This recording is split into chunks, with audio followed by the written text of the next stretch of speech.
And on Good Morning Nigeria today, we shall examine the presidential directive on procurement of CNG vehicles.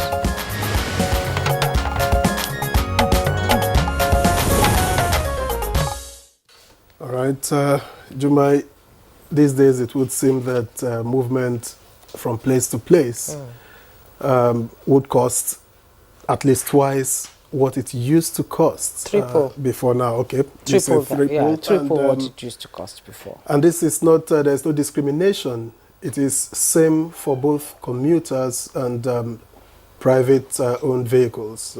The case is the same. Yes, you can say that again, Victor. You know, the increase in the pump price and consequent hike in transportation, you know, has considerably taken a toll on, you know, people in many aspects of life. And it's all due to the fuel subsidy removal, you know, attributed to it, actually. And then significantly, Nigerians, usually low-income earners, are not finding it easy. And stakeholders believe alleviating the burden of high cost of transportation should be put into consideration.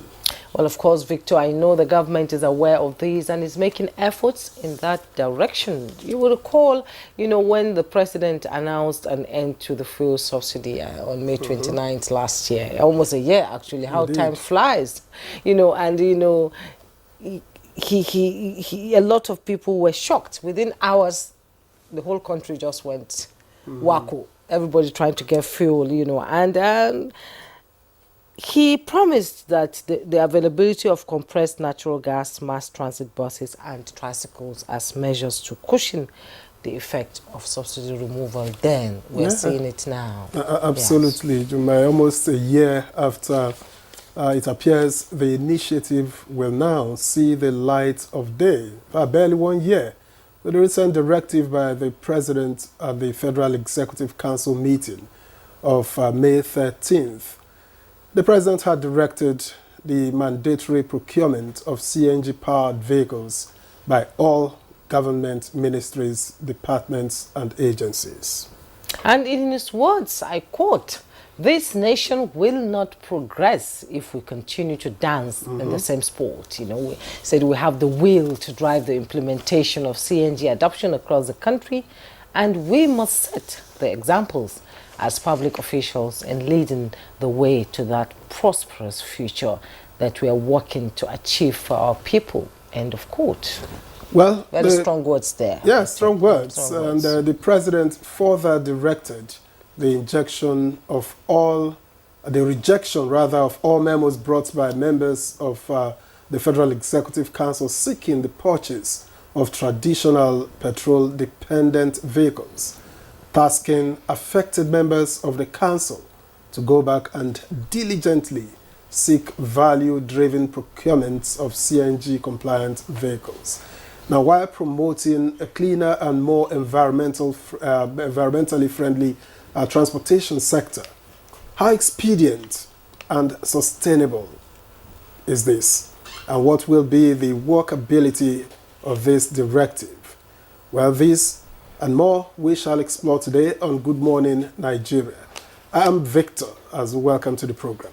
Indeed, Victor, experts have said using CNG to power clean transportation in Nigeria would help reduce carbon emissions, but there have been concerns about the lack of existing gas infrastructure in the country. And of course, certain drawbacks associated with using CNG as an automotive fuel are raising a lot of doubts. Well, I'm Jumma Yusuf, welcoming you to the first episode of the week.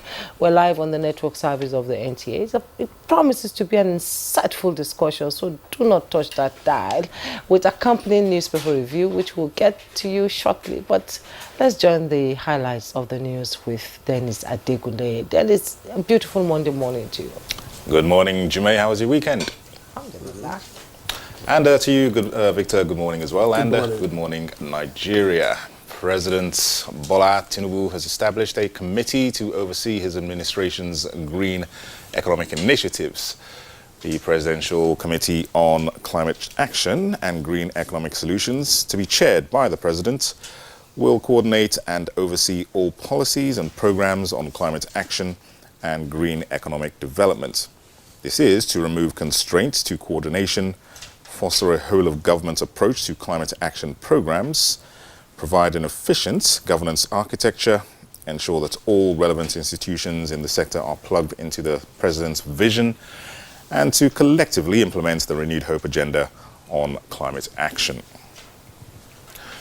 And President Bola Tinubu has approved the appointments of 555 individuals to serve as pro-chancellors, chairmen and members of the governing boards of 101 federal universities, polytechnics and colleges of education. According to a statement by the Permanent Secretary, Federal Ministry of Education, Esther Didi Wilson-Jack, each institution's board will consist of 5 members, including a chairperson and 4 other members.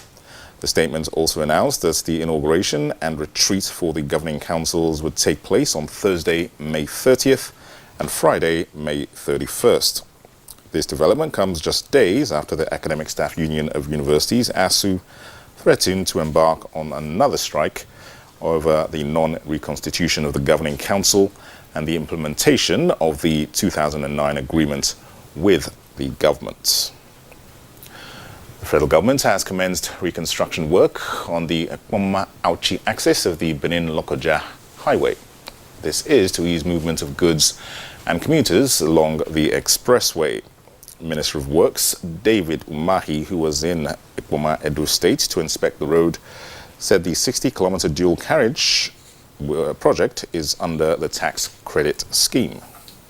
This jobs section by section. So I've asked them to merge everything here, and so that within the next 30 days, we would have done drain at both sides, earth drain at both sides, then clean the road, massively bring in lumps, sharp sand and stone base. Troops of Operation Desert Sanity 3 have dealt a crushing blow to Boko Haram insurgents, liberating approximately 400 civilian captives in a risky but triumphant extraction mission. The outskirts of the Zambiza forest erupted in jubilation as the news spread, marking a major victory in the fight against terrorism and restoring hope to the region. We envisage that so many of them will turn out to surrender. A notorious couple and alleged kingpins of a vast cocaine cartel operating from India have been declared wanted by the National Drug Law Enforcement Agency, NDLEA, following a major bust in Lagos. The agency's operatives apprehended 4 syndicate members and intercepted large quantities of illicit drugs in Niger, Kano, and Sokoto states, marking a significant blow to the criminal organization. The couple's identity and operational details remain undisclosed, but authorities are hot on their trail, vowing to bring them to justice and dismantle the cartel's extensive network. Well, that's the news for now. Good morning. Nigeria continues shortly with Jume and Victor after the break. Good morning.